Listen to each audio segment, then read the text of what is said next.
A photograph from 1860 seemed ordinary until they identified the bracelet on the enslaved black child, revealing a shocking truth. Have you ever looked at an old photograph and felt something was terribly wrong, even though you couldn't explain why? Today, we're diving into one of the most disturbing historical discoveries hidden in plain sight, a photograph from 1860 that reveals a dark secret about America's past.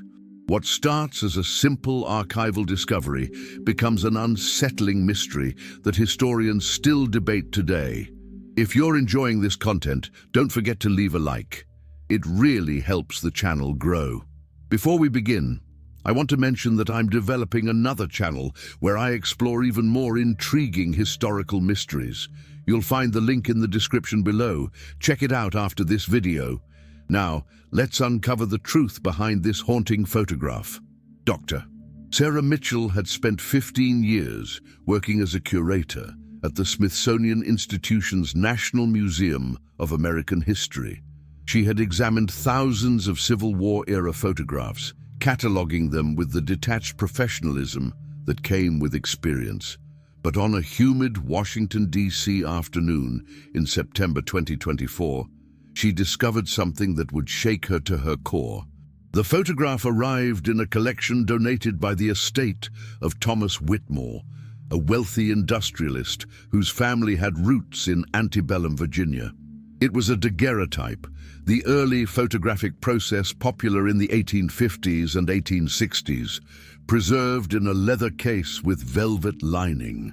The image showed a typical plantation scene, a white family posed formally on the front steps of a grand southern mansion. The father stood rigid in his formal suit. The mother sat with perfect posture in her elaborate dress, and their two blonde children sat at their feet. What made this photograph different from thousands of similar images was the figure in the background. A young black girl, perhaps 8 or 9 years old, stood slightly out of focus near the corner of the house. She wore a simple cotton dress, her bare feet visible in the dirt.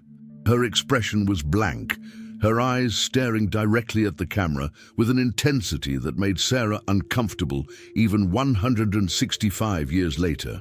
Sarah initially documented the photograph as she had countless others, noting the estimated date of 1860, the location in Lynchburg, Virginia, and the presence of enslaved individuals in the composition. She was about to move on to the next item when something caught her eye. Using a magnifying glass, she leaned closer to examine the girl's wrist. There, barely visible in the old photograph, was a bracelet. It appeared to be made of twisted metal or rope, with what looked like small beads or charms attached. Sarah felt a chill run down her spine. Jewelry on enslaved children was extremely rare. Most were given nothing beyond the minimal clothing necessary. She scanned the photograph at high resolution and zoomed in on the bracelet. The detail that emerged made her breath catch.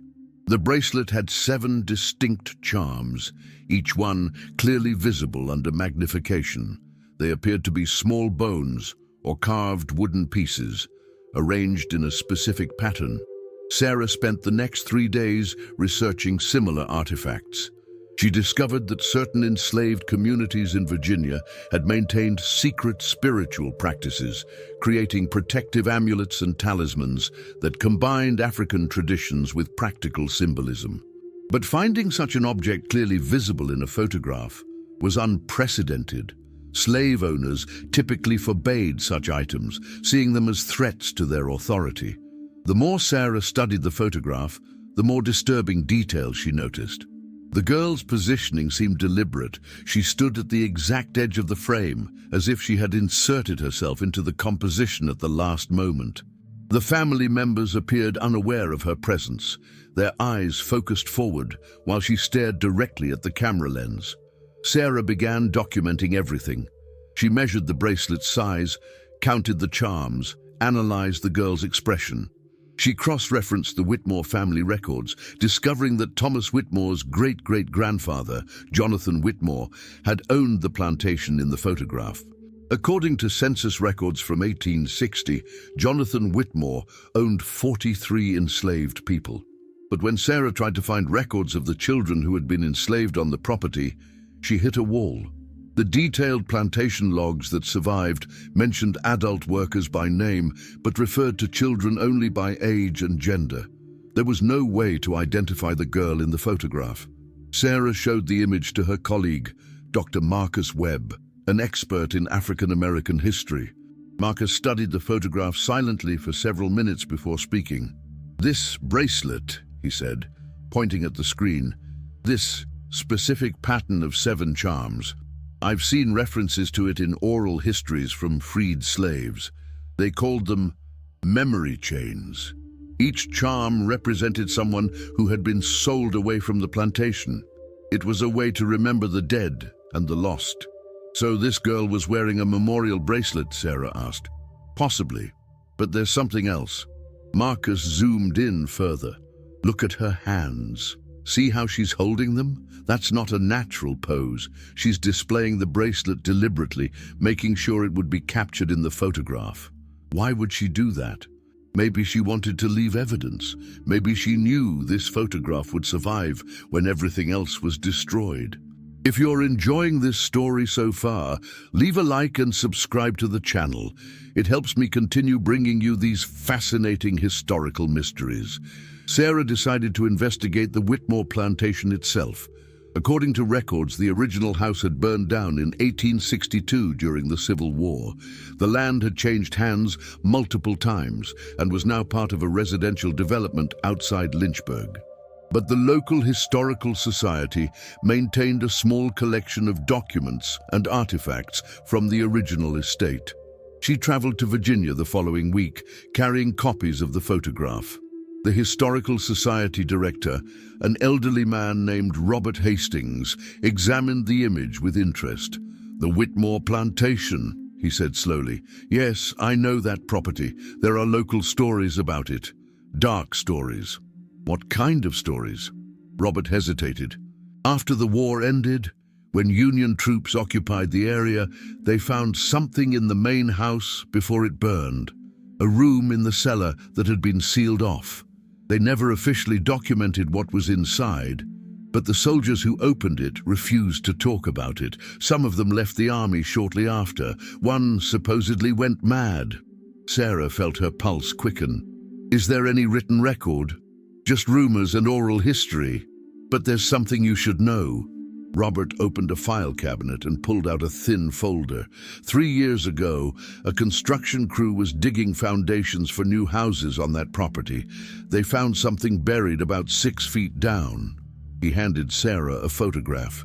It showed several small objects laid out on a table, rusted metal fragments, pieces of pottery, and in the center, a bracelet made of twisted metal with 7 small bone charms attached. The bracelet was identical to the one in the 1860 photograph. Sarah's hands trembled as she held the photograph of the excavated bracelet. The similarity to the one in the daguerreotype wasn't just striking, it was identical. Every detail matched: the twisted metal construction, the 7 bone charms, even the specific spacing between each piece. "Where is this bracelet now?" she asked Robert Hastings, trying to keep her voice steady. "That's the strange part," Robert replied, leaning back in his chair. "The construction company stored all the artifacts they found in a trailer on site. They were supposed to turn everything over to the State Archaeological Office. But 3 days after they found the bracelet, the trailer was broken into. Nothing else was taken, just that one item. Did they report it to the police? They did, but the investigation went nowhere. No security cameras, no witnesses. The police assumed it was someone interested in Civil War artifacts, trying to make money on the black market." Robert paused. "But here's what bothered me. The foreman who found the bracelet, a man named David Chen, left Virginia the week after the theft. Didn't finish his contract, didn't collect his final paycheck, he just disappeared." Sarah made notes on her phone. "Do you know where he went?" "His family said he moved to Seattle, but when I tried to contact him for a follow-up article for our Historical Society newsletter, his phone was disconnected. It's like he wanted to erase any connection to this place." Over the next 2 weeks, Sarah pursued every lead she could find. She obtained copies of the police report from the trailer break-in. She tracked down 2 other members of the construction crew who had been present when the bracelet was discovered. Both men were reluctant to talk, but eventually one of them, a local man named James Patterson, agreed to meet her at a coffee shop in Lynchburg. James was in his 50s, weathered skin and careful eyes. He stirred his coffee for a long time before speaking. "I've worked construction for 30 years, he said. "I've dug through old cemeteries, demolished houses where people died, cleared land where battles were fought. Never bothered me. But that sight, that was different." "Different how?" "The day we found that bracelet, the temperature dropped 20 degrees in about 5 minutes. Middle of summer, must have been 95 degrees out, and suddenly we're all shivering. Dave Chen, the foreman, he's the one who pulled it out of the ground. The second his hand touched it, he dropped it like it burned him, said it felt ice cold. Could it have been shock? A coincidence?" James shook his head. "Maybe, but that's not the weird part. That night, 3 of us had the same dream, same exact dream. We're standing in front of that old plantation house before it burned, and there's a girl standing in the doorway, young black girl, maybe 8 or 9 years old. She's wearing that bracelet, and she's just staring at us." Sarah felt the hair on her arms stand up. "Did you talk to each other about the dreams?" "Not at first. We didn't want to sound crazy. But the next morning, Dave showed up to work looking like he hadn't slept. Then Tommy Williams mentioned the dream, trying to laugh it off. Dave's face went white. He described the exact same thing. Same girl, same house, same feeling of being watched. What happened next? Dave shut down the site that afternoon. Said there were permit issues, but we all knew that was nonsense. The permits were fine. He just wanted us out of there. A week later, the trailer got broken into and the bracelet disappeared. Dave left town right after that. Leave a comment below about what you think is happening in this story so far. Sarah returned to Washington, D.C. with more questions than answers. She spent late nights in her office studying the daguerreotype under different lighting conditions, searching for any additional details she might have missed. Then she noticed something that made her blood run cold. In the background of the photograph, barely visible through a window of the plantation house, was another figure. She had to enhance the image significantly to see it clearly, but there was no doubt someone else had been inside the house watching as the photograph was taken, and this figure appeared to be wearing something on their wrist. Sarah contacted Dr. Webb immediately.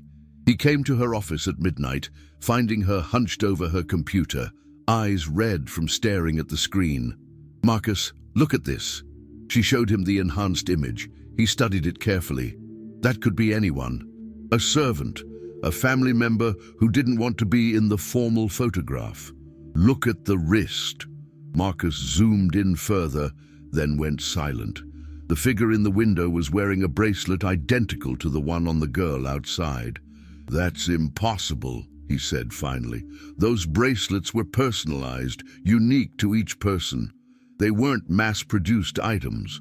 Unless," Sarah said slowly, "they were connected somehow. What if this wasn't just a memorial bracelet? What if it was something else?" Marcus sat down heavily. "I need to tell you something.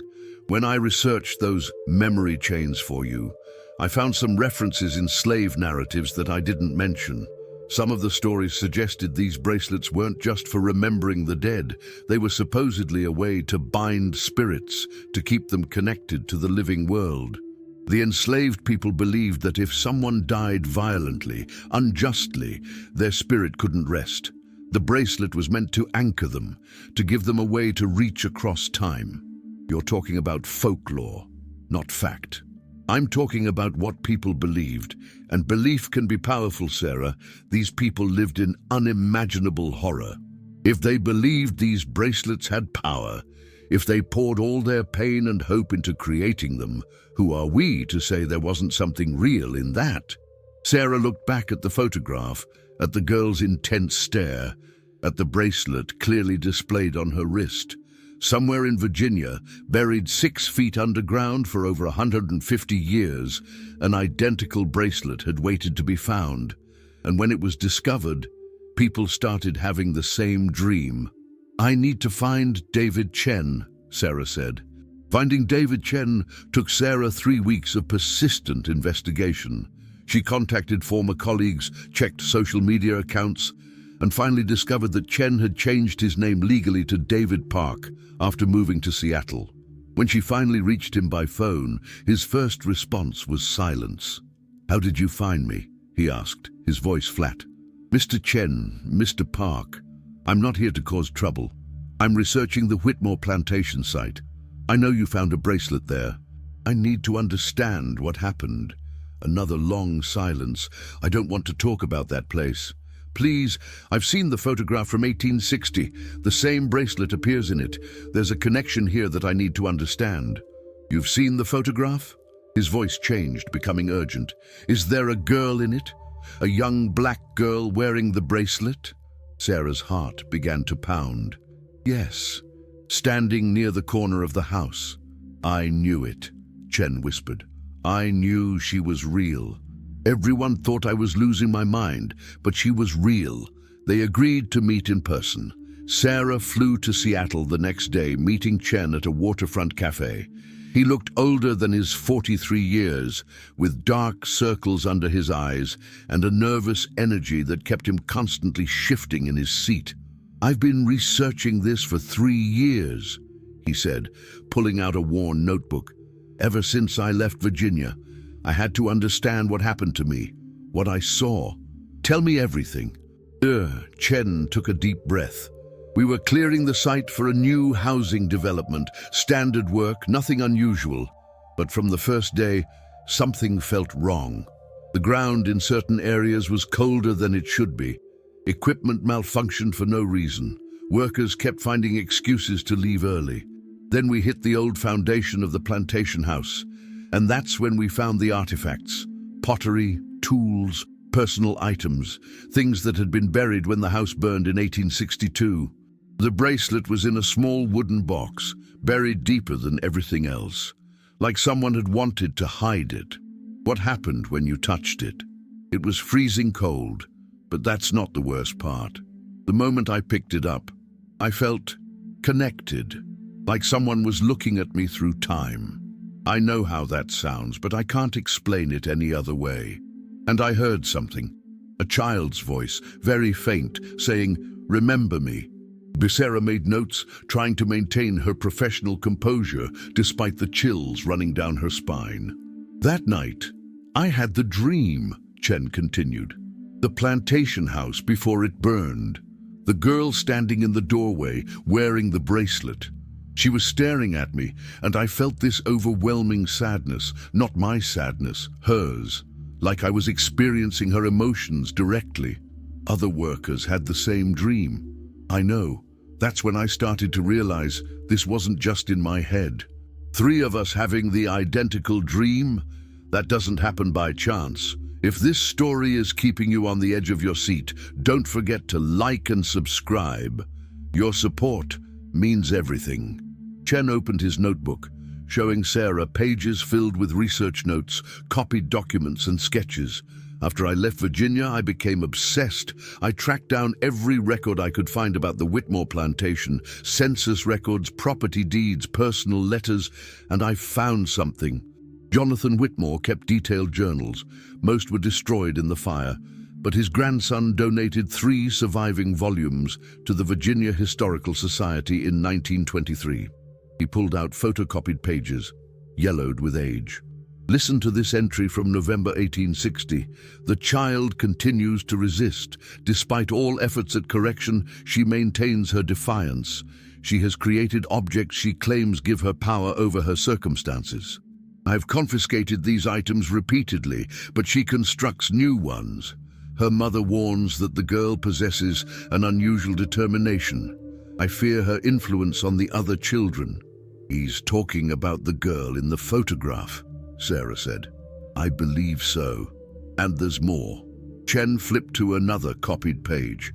"March 1861. The child has taken ill. Dr. Patterson believes it is pneumonia. Her mother begs me to call for proper medical attention, but I will not bear the expense. If the child survives, she survives. If not, I am rid of a troublesome burden.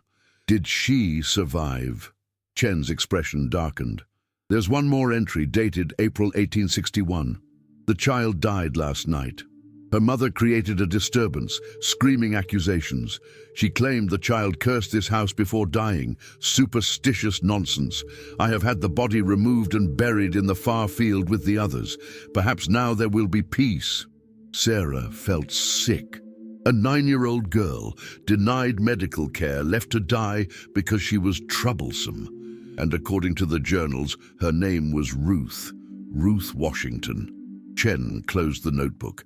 After I found these entries, I started having different dreams. Not just seeing her standing in the doorway. Now I see what happened to her. The fever, the pain, her mother begging for help while she struggled to breathe. And in the dreams, she's always wearing that bracelet, always staring at me with those same intense eyes from the photograph. Have you tried to stop the dreams? Everything. Therapy, medication, sleeping pills. Nothing works. The only thing that helps is distance. As long as I stay away from Virginia, the dreams are less intense, but they never completely stop. Sarah showed him the enhanced image she'd found, the figure in the window also wearing a bracelet. Chen studied it for a long time. That's her mother, he said quietly. I've seen her in the dreams too. Her name was Mary. She died 6 months after Ruth, according to the plantation records. The journal says she took ill suddenly, but there's a notation that suggests she refused to eat after Ruth's death. She starved herself. Did Mary make the bracelets? I think they made them together, one for Ruth, one for Mary, a way to stay connected even if they were separated by sale or death. Chen looked out at the gray Seattle sky. The question that haunts me is, why now? Why did that bracelet wait 160 years to be found? Why did it call to us? Sarah had no answer, but she knew she needed to find out. Back in Washington, D.C., Sarah couldn't sleep. She kept seeing Ruth's face in the photograph, those intense eyes staring across 165 years. She had spent her entire career studying history objectively, treating artifacts and documents as pieces of data to be catalogued. But this case had crossed a line she couldn't quite define. She decided to research whether similar experiences had been reported at other historical sites. What she found disturbed her more than she expected. Using academic databases and historical society records, Sarah discovered 17 documented cases over the past 50 years where people had reported unusual experiences after discovering artifacts related to slavery. Unexplained dreams, feelings of being watched, objects disappearing or moving on their own. Most of these reports had been dismissed as coincidence or stress-related hallucinations. But the patterns were too consistent to ignore completely. Dr. Marcus Webb helped her compile the data. They worked late into the night, cross-referencing locations, dates, and types of artifacts discovered. Look at this, Marcus said, pointing at a timeline he'd created. Every one of these incidents involves personal items, jewelry, clothing, handmade objects, nothing mass-produced or generic. Items that would have been important to their owners, Sarah said. Exactly. And look at this pattern. In 12 of the 17 cases, the artifacts were buried deliberately, not lost accidentally. Someone went to the effort of hiding these objects, protecting them. Sarah studied the photographs of various artifacts from the different cases. A necklace found in Georgia, a carved wooden figure from South Carolina, a set of small bells discovered in Mississippi. All had been buried carefully, wrapped in cloth or placed in boxes, positioned to survive underground. They were time capsules, she said slowly. People who knew they might not survive, who knew their stories might be erased, hiding pieces of themselves for someone in the future to find. Marcus nodded. And maybe, just maybe, some part of their consciousness remained attached to those objects, not in a supernatural sense, but in the way that places can absorb trauma. the way certain locations feel heavy with history. Sarah thought about the bracelet, about Ruth's deliberate positioning in the photograph, about the way she'd displayed the bracelet for the camera. She wanted to be remembered. She wanted evidence that she existed, that she mattered. Over the next week, Sarah made a decision that would change her life. She contacted the current owner of the land where the Whitmore plantation had stood, a development company called Heritage Homes, LLC. After several phone calls and meetings, she convinced them to allow a proper archaeological survey of the property before they continued construction. The survey team began work on a cold morning in late October. Sarah was there, along with Marcus and a crew of 5 archaeologists from the University of Virginia. They used ground-penetrating radar to map the area, looking for any remaining structures or buried objects. What they found exceeded their expectations. The radar revealed the outline of the original plantation house foundation, several outbuildings, and what appeared to be a cemetery in the far corner of the property, exactly where Jonathan Whitmore's journal had mentioned burying Ruth with the others. The excavation of the cemetery took 3 weeks. They worked carefully, documenting everything, treating each grave with the respect that had been denied in life. They found 23 unmarked graves, most of them children based on the size of the remains. No coffins, just bodies wrapped in rough cloth and buried in shallow graves. The 18th grave they excavated contained the skeleton of a child approximately 8 to 10 years old. And wrapped around the left wrist bones was a bracelet, identical to the one that had been stolen from the construction trailer, identical to the one in the photograph. Sarah stood at the edge of the excavation pit, looking down at the small skeleton. According to the forensic analysis, the child had died of respiratory illness, consistent with pneumonia. The bones showed signs of malnutrition and previous injuries that had healed poorly. This had been Ruth Washington, dead for 164 years, finally being seen by people who acknowledged her humanity. That night, Sarah had the dream for the first time. She stood in front of the plantation house, restored to its antebellum glory. Ruth stood in the doorway, wearing her simple cotton dress, the bracelet visible on her wrist. But this time, Ruth wasn't just staring. She was smiling. Sarah felt no fear, only a profound sadness. Ruth walked forward slowly, stopped a few feet away. She was so young, so small, just a child who had been denied everything: medical care, freedom, dignity, even the acknowledgement that her life had value. Ruth raised her left hand, showing the bracelet. She touched it gently, and Sarah understood. The bracelet wasn't a curse. It wasn't supernatural revenge. It was a message carried across time. Remember me. Remember that I existed. Remember that what happened to me was wrong. Sarah woke with tears on her face. She looked at the clock, 3:47 a.m. She reached for her phone and found dozens of messages. The archaeological team, Marcus, even David Chen in Seattle. They had all had dreams that night. Not nightmares, but encounters with Ruth, each person receiving the same message in their own way. The pattern had revealed itself. Ruth hadn't been trying to haunt anyone. She had been trying to be remembered.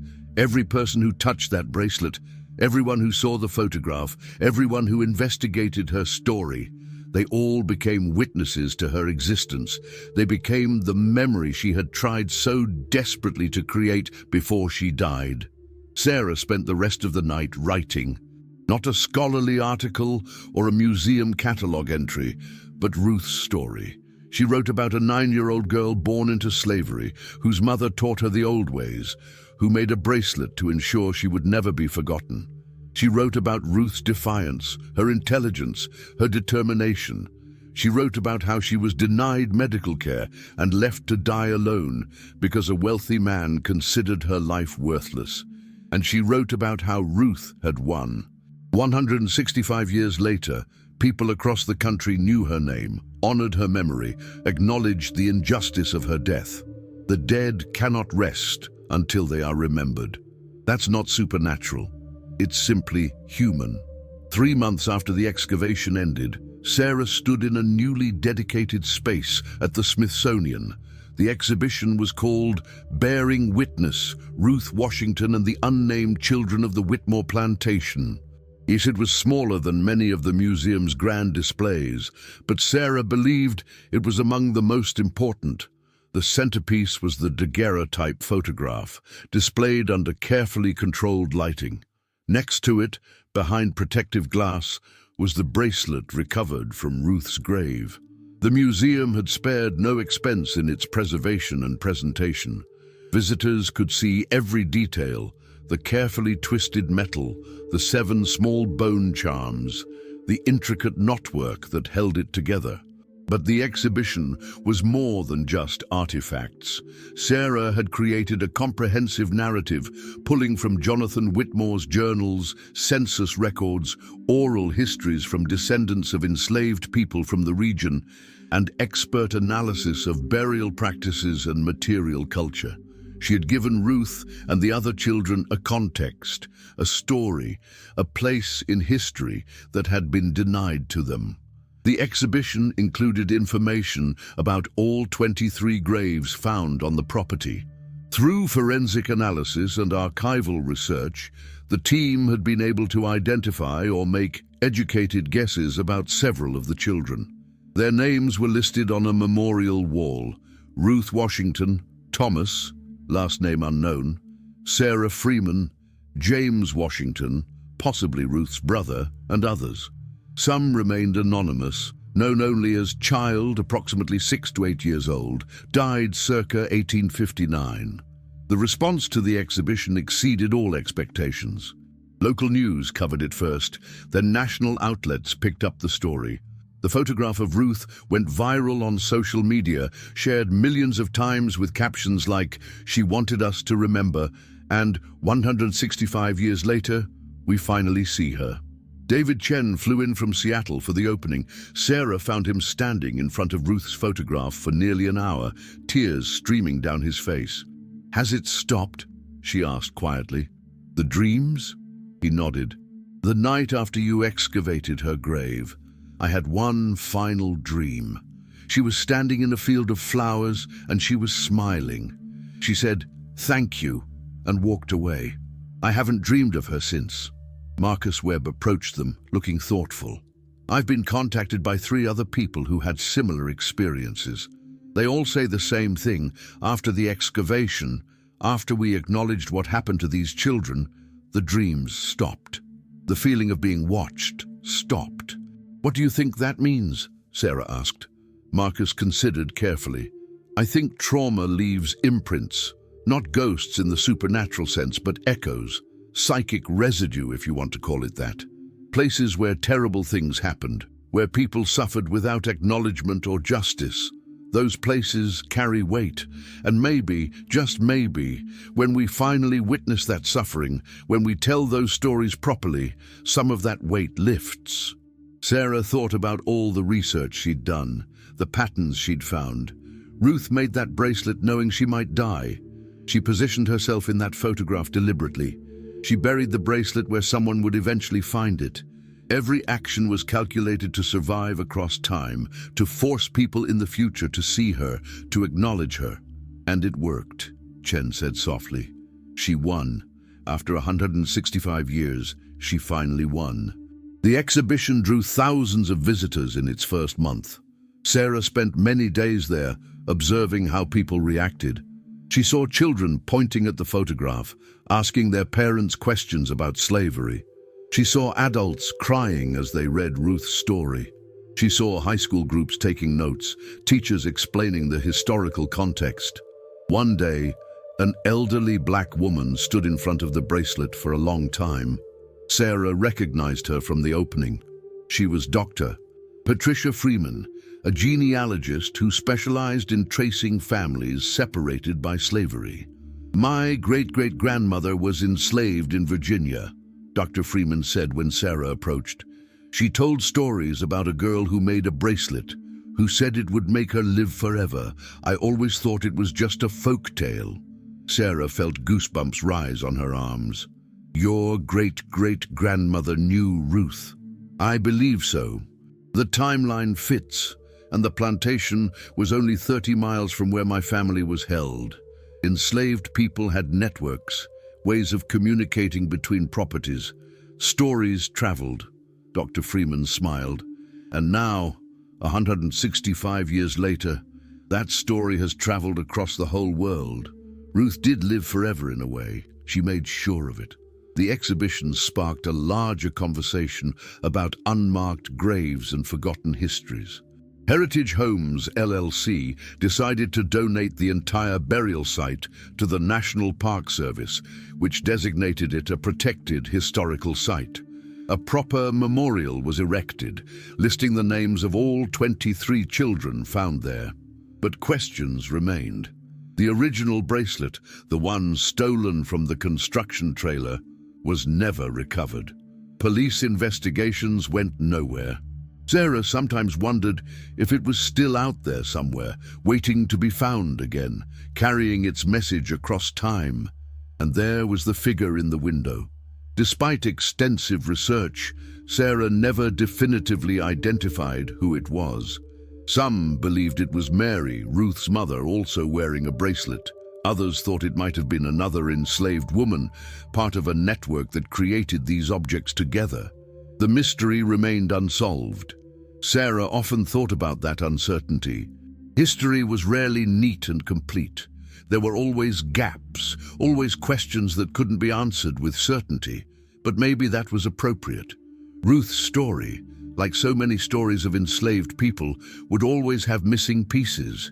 The historical record was deliberately designed to erase them, to reduce them to numbers on a ledger. The bracelet, both the one in the museum and the missing one, represented resistance to that erasure. They were proof that people fought to be remembered, even when the entire system worked to make them disappear.